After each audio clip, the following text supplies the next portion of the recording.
Dear viewers, আসসালামু আলাইকুম।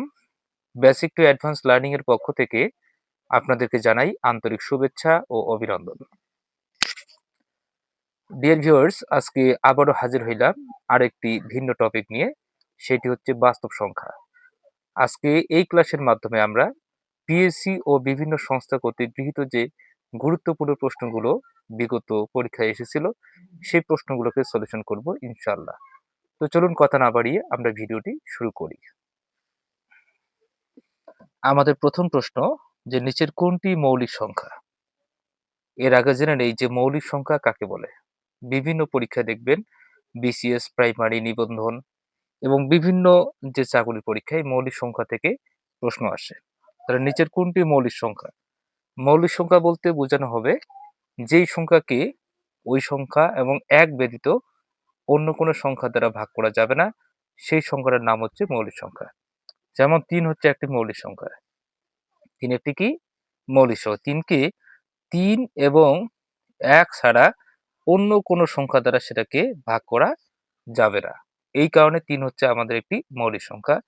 তদ্রূপ ৯ হচ্ছে আমাদের একটি মৌলিক সংখ্যা নয়। মৌলিক সংখ্যা নয়। কেন?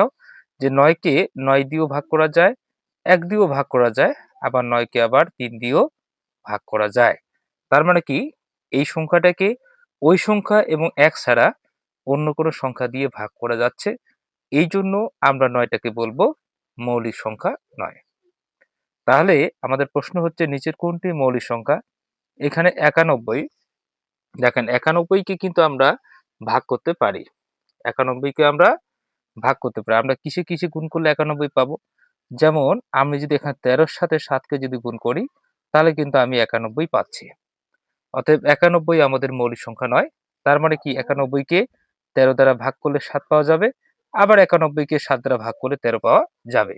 ৯১ ছাড়া এবং 1 ছাড়া অন্য কোনো সংখ্যা দিয়ে ভাগ করলে আমাদের ভাগ করা যাচ্ছে ৯১ কে। এই কারণে ৯১ আমাদের মৌলিক সংখ্যা নয়। অনুরূপভাবে ৮৭ যা আছে, এই ৮৭ ও কিন্তু আমাদের মৌলিক সংখ্যা হবে না। এটিও আমাদের মৌলিক সংখ্যা নয়, কারণ এটাকে ২৯ দিয়ে ভাগ করা যায়, আর ২৯ দিয়ে ভাগ করলে আমরা ৩ ফলাফল পাই। তার মানে কি ২৯ এবং ৩ উভয় সংখ্যা দ্বারা ভাগ করা যাচ্ছে। এই কারণে এটিও আমাদের হবে না। আর এটিতে নিঃসন্দেহ হবে না ৭ লং ৬৩, এটিও হতে পারে না। তাই মানে আমাদের ৫-৯ হচ্ছে অ্যান্সার। এই ৫-৯ কে আপনি ৫-৯ মানে ৫৯ এবং ১ ছাড়া অন্য কোনো সংখ্যা দ্বারা এটাকে আপনি ভাগ করতে পারবেন না। সো এটি হচ্ছে আমাদের মৌলিক সংখ্যা। ডিয়ার ভিউয়ার্স, আশা করি আমাদের প্রথম প্রশ্নটি কমপ্লিট হয়ে গেল। এর পরবর্তী প্রশ্ন। এখন আরেকটি মৌলিক সংখ্যা থেকে প্রশ্ন। ৭০ থেকে ৮০ এর মধ্যে মৌলিক সংখ্যা কতটি? ডিয়ার ভিউয়ার্স, আমরা এই প্রশ্নটি সলভ করলে আর মৌলিক সংখ্যা থেকে কোনো প্রশ্ন সলভ করব না। তা ৭০ থেকে ৮০ এর মধ্যে মৌলিক সংখ্যা কতটি? এটি আসছিল এনএসআই এর ফিল্ড অফিসার পরীক্ষা ২০১৭ সালে। এটা হচ্ছে এনএসআই এর ফিল্ড অফিসার পরীক্ষা ২০১৭ সালে একটি প্রশ্ন। আমি এখানে যে প্রশ্নগুলো নিয়ে আলোচনা করব, সব প্রশ্ন হচ্ছে পিএসসি এবং বিভিন্ন সংস্থা কর্তৃক গৃহীত প্রশ্ন। তাহলে ৭০ থেকে ৮০ এর মধ্যে মৌলিক সংখ্যা কতটি সেটি আমাদেরকে ফাইন্ড আউট করতে হবে। আচ্ছা, ৭০ তো আমাদের দেখা যাচ্ছে যে এটি হচ্ছে জোড় সংখ্যা। যদি কোনো সংখ্যার শেষে বা এককের ঘরে আপনি দেখেন যে ০, ২, ৪, ৬, ৮ এই সংখ্যাগুলো যে থাকে, সেটা নিঃসন্দেহে সেটা মৌলিক সংখ্যা নয়। সেটা হচ্ছে আমাদের জোড় সংখ্যা। তাই না? সেটা কি? জোড় সংখ্যা। তো যেহেতু ৭০ এর শেষে ০ রয়েছে, সো ৭০ আমাদের মৌলিক সংখ্যা নয়। এর পরবর্তী সংখ্যা ৭১, এটি হচ্ছে আমাদের মৌলিক সংখ্যা। আপনি ৭১ কে ৭১ এবং ১ ব্যতীত অন্য কোনো সংখ্যা দিয়ে সেটাকে ভাগ করতে পারবেন না। সো এটি হচ্ছে আমাদের মৌলিক সংখ্যা। এরপরে দেখেন ৭২। তো ৭২ কিন্তু মৌলিক সংখ্যা হতে পারে না, কারণ এর এককের ঘরে ২ রয়েছে। আচ্ছা, এবার দেখেন ৭৩। ৭৩ হচ্ছে আমাদের একটা মৌলিক সংখ্যা। এটা হচ্ছে একটা মৌলিক সংখ্যা। কোথায় খেয়াল রাখবেন যে এটি হচ্ছে একটা মৌলিক সংখ্যা। তাহলে ৭১, ৭৩, ৭৫ হবে না, হুম? ৭৬ হবে না, ৭৭ হবে না, ১১ দিয়ে যায়। তাহলে ৭৮ হচ্ছে না, তাহলে ৭৯ হচ্ছে। দেখেন, তাহলে ৭০ থেকে ৮০ এর মধ্যে, তাই না? ৭০ থেকে ৮০ এর মধ্যে আমাদের মৌলিক সংখ্যা হচ্ছে ১ টা, ২ টা, ৩ টা। ৩ টি হচ্ছে আমাদের মৌলিক সংখ্যা। তাহলে এখানে উত্তর হবে ৩ টি। উত্তর হবে ৩ টি। ডিয়ার ভিউয়ার্স, এখন আমরা আরেকটি গুরুত্বপূর্ণ প্রশ্ন নিয়ে আলোচনা করব।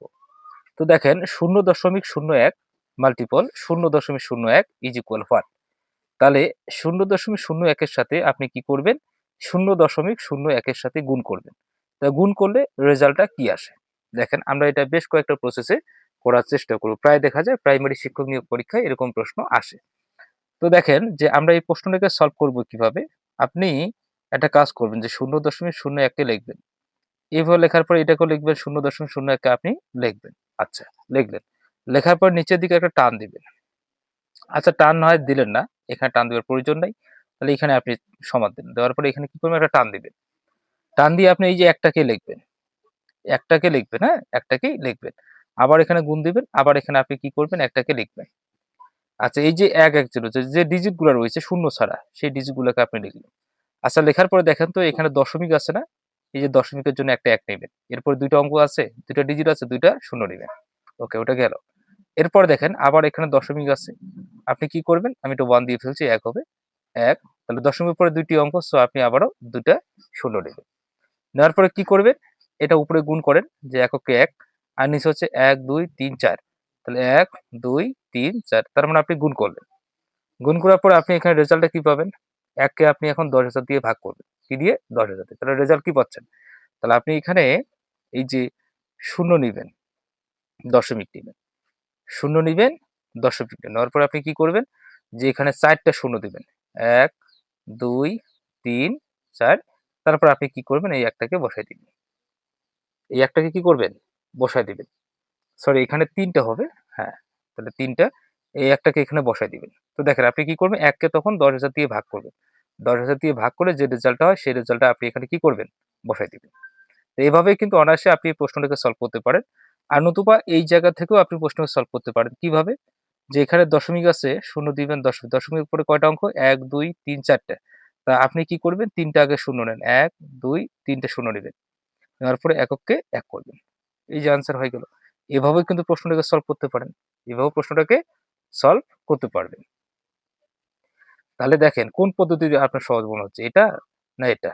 অথবা আপনি নরমালি যদি করেন যে আমি এইভাবে গুণ করব, তখন আপনি দশমিকগুলোকে উঠায় দিবেন। এইখানে মনে করেন যে আপনি ২ টা নিলেন। হুম? এই যে দশমিকের সামনের অংশটাকে বাদ দিলেন, ০, ১ নিলেন। আবার এখানে আপনি কি করবেন? ০, ১ নিবেন। তারপর আপনি কি করবেন? গুণ করবেন। এককে ১, ০। একক কাটা দিবেন। ০, ০। নেওয়ার পর আপনি কি করবেন? হুম? তাহলে এখানে কয়টা আছে? ৩ টা আছে না? ও, আপনি ৩ টাকেই নিবেন। সরি, ৩ টাকে নিবেন। আচ্ছা, নিলেন। তাহলে এককে ১, ০, ০। তারপরে এখানে ০, ০ আর এখানে ০ নিবেন। এরপরে আরো একটা ০, ০ নিবেন, ০ নিবেন, ০ নিবেন। নেওয়ার পর আপনি কি করবেন? সবগুলোকে যোগ করবেন। যোগ করলে কত পাচ্ছেন? ১, ০, ০, ০, ০। এখন দেখেন তো যে দশমিকের পরে কয়টা অঙ্ক আছে? এখানে ১ টা, ২ টা, ৩ টা, ৪ টা। আপনি এই দিক থেকে ৪ টে মিলাবেন। ১, ২, ৩, ৪। তাহলে এইখানে। দেখেন এইখানে কিন্তু হচ্ছে। হয়তোবা দেখা যায়নি। এভাবে আপনি কি করবেন? যে দশমিকটা উঠাই দিয়ে যে ডিজিট গুলো আছে সেই ডিজিট গুলোকে নিয়ে কিন্তু আপনি কি করবেন? গুণ করবেন। গুণ করলে নরমালি আপনি গুণ করবেন। গুণ করার পরে আপনি কিন্তু যুক্ত করে এই ফলাফলটা পাচ্ছেন। পাওয়ার পরে আপনি কি করবেন? যে এখানে দশমিকের পরে ২ টা ডিজিট, ১ টা, ২ টা, এখানে ২ টা। তো ২, ২ হচ্ছে ৪ টা। আপনি ডান দিক থেকে গুনবেন যে ১, ২, ৩, ৪। ৪ এ এখানে আসি দশমিক দিবেন। এভাবে আপনি এই প্রশ্নটাকে সলভ করতে পারবেন। তাহলে এখন দেখেন আরেকটি গুরুত্বপূর্ণ প্রশ্ন, যে পরপর ৩ টি সংখ্যার গুণফল ১২০ হলে তাদের যোগফল নির্ণয় করো। পরপর ৩ টি সংখ্যার গুণফল ১২০ হলে তাদের যোগফল নির্ণয় করে। এটি আসছিল এনএসআই এর ফিল্ড অফিসার ১৭, প্রবাসী কল্যাণ মন্ত্রণালয়ের উপ-সহকারী পরিচালক ১৭, উপজেলা পোস্টমাস্টার ১৬। তার মানে এই প্রশ্নটা কিন্তু মোস্ট ইম্পর্টেন্ট একটি প্রশ্ন, যে পরপর ৩ টি সংখ্যার গুণফল ১২০ হলে তাদের যোগফল নির্ণয় করো। এই যোগফলটা কিন্তু আমাদেরকে বের করতে হবে। তা দেখি আমরা কিভাবে এই যোগফলটা বের করতে পারি। আচ্ছা, তো পরপর ৩ টি সংখ্যার গুণফল। তাহলে মনে করুন যে একটি সংখ্যা x, একটি সংখ্যা x, তাহলে এর পরবর্তী একটি সংখ্যা হচ্ছে আমাদের, আমি এটা এদিকে লিখতেছি আপনাদের সুবিধার জন্য, যে একটি সংখ্যা x, আরেকটি সংখ্যা হচ্ছে x প্লাস 1। এরপর আরেকটি সংখ্যা হচ্ছে কি x প্লাস 1 প্লাস 1, এটা লিখলাম। তাহলে এই ৩টি সংখ্যার কি বলেন তো? গুণফল সমান কত আছে আমাদের? ১০০, আমি একটু ইংলিশে লিখি তাহলে একটু সুবিধা হবে আমার জন্য। হ্যাঁ, ১২০ লেখার পরে আপনি কি করবেন? এখানে যে এখানে আপনি এটাকে আগে গুণ করে নেন, হ্যাঁ? তাহলে এস স্কয়ার প্লাস এক্স অক্ষ এক্স দিলাম, এটা গুণ করলাম। তাহলে এখানে আমি এটাকে যোগ করি, এক্স প্লাস টু 120, ঠিক আছে? সমস্যা নাই। আচ্ছা দেখেন এবার আমরা এখন গুণ করি x cube plus 2x square, তাই না? 2x স্কয়ার, তাহলে এই যে x cube plus 2x square, আচ্ছা প্লাস দিলাম এস স্কয়ার প্লাস 2 আর এক্স হচ্ছে কি বলুন তো 2x সমান হচ্ছে 120, এটা লিখলাম। লেখার পর দেখেন যে x cube plus 3x square plus 2x is equal 120। আচ্ছা, এর প্রশ্নটাকে এভাবে সলভ করতে হলে অনেকটা মনে হয় সময়ের ব্যাপার, তাই না? অনেক সময় সাপেক্ষ ব্যাপার।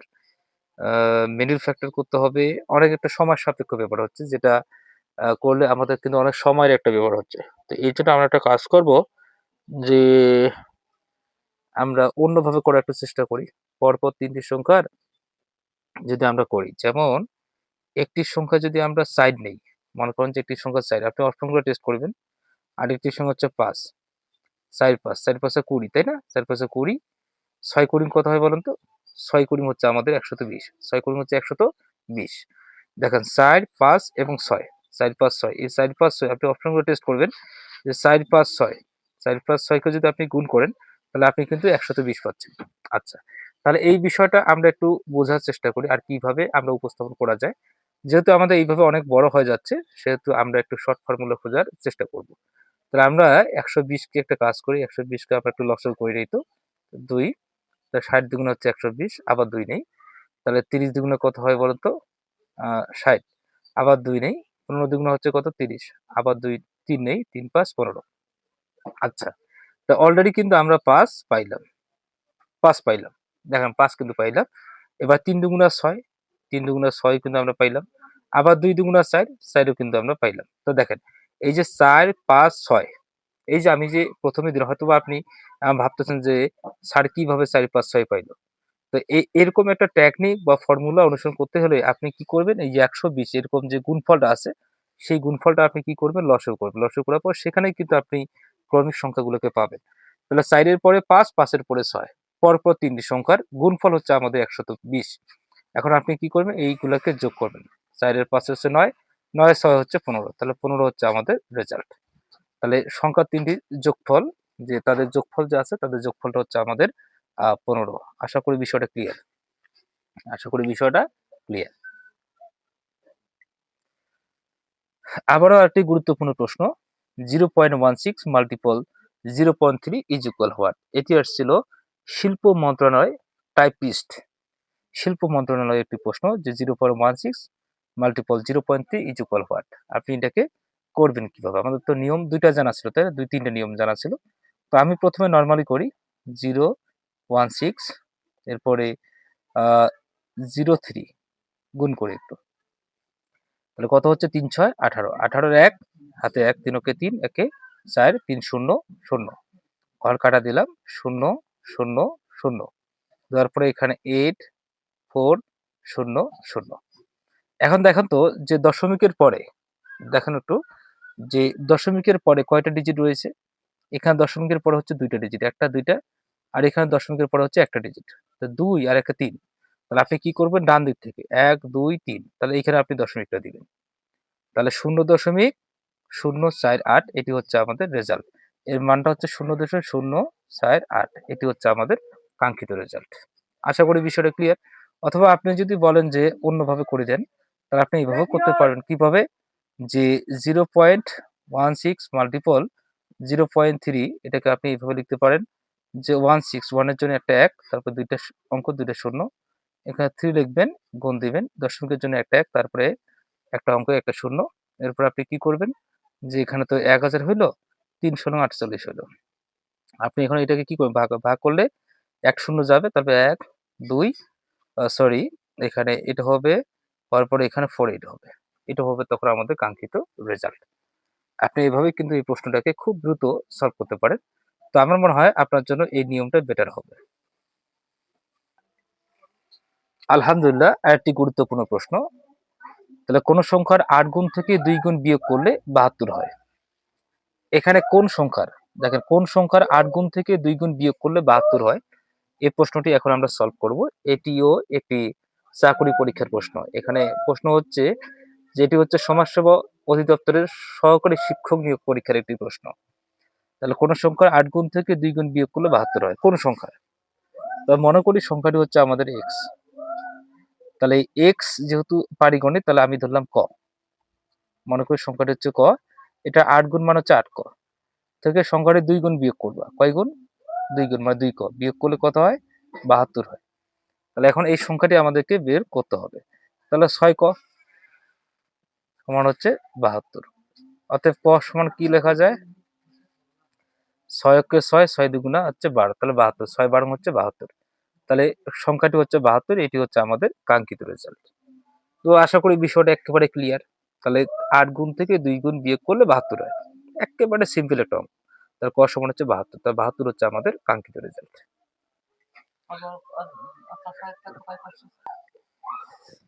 আরেকটি গুরুত্বপূর্ণ প্রশ্ন, যে বাইনারি সংখ্যা পদ্ধতিতে কতটি অঙ্ক ব্যবহৃত হয়?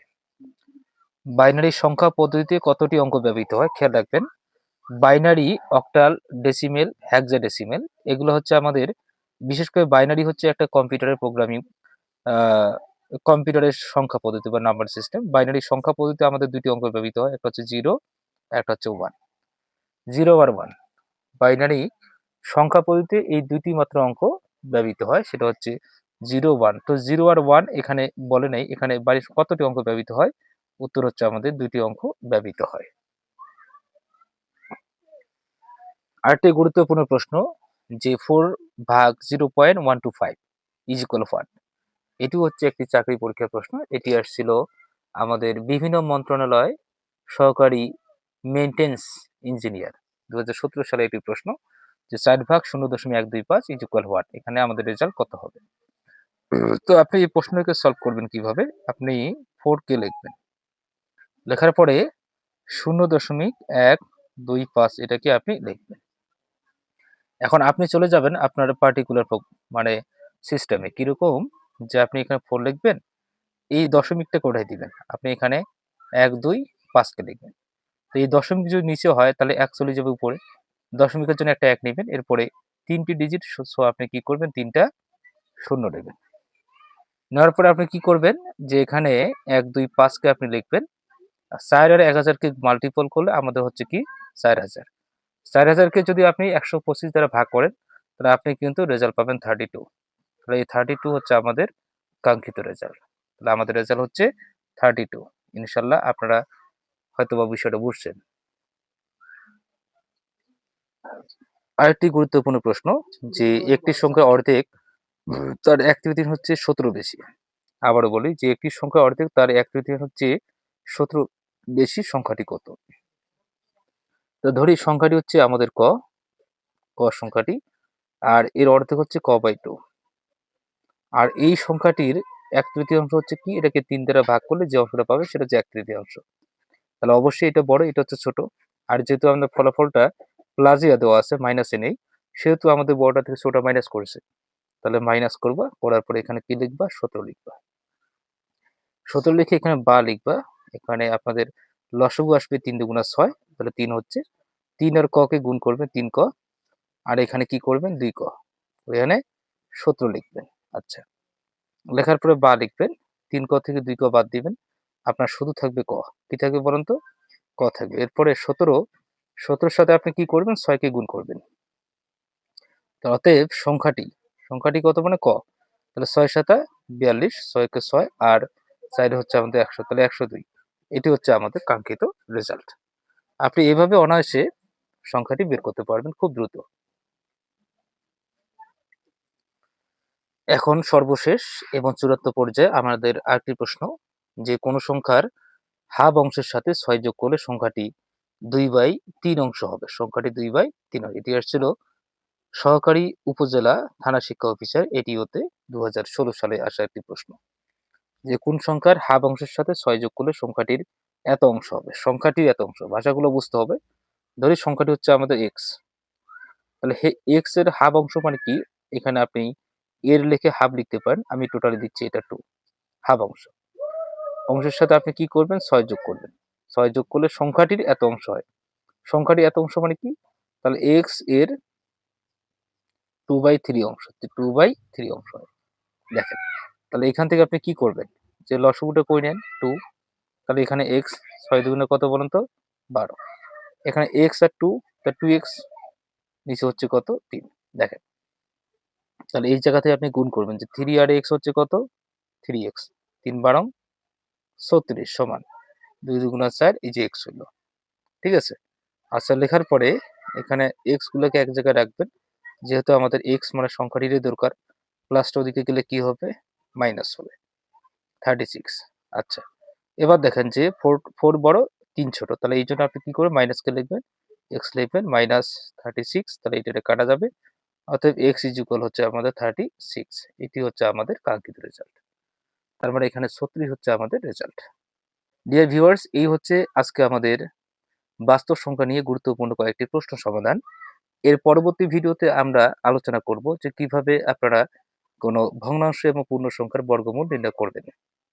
তো আশা করি ভিডিওটি আপনাদের ভালো লেগেছে। যদি সামান্যতম উপকারে আসে তাহলে অবশ্যই চ্যানেলটি সাবস্ক্রাইব করে পাশে থাকবেন পরবর্তী ভিডিও পাওয়ার জন্য। আপনাদের অসংখ্য ধন্যবাদ। আসসালামু আলাইকুম।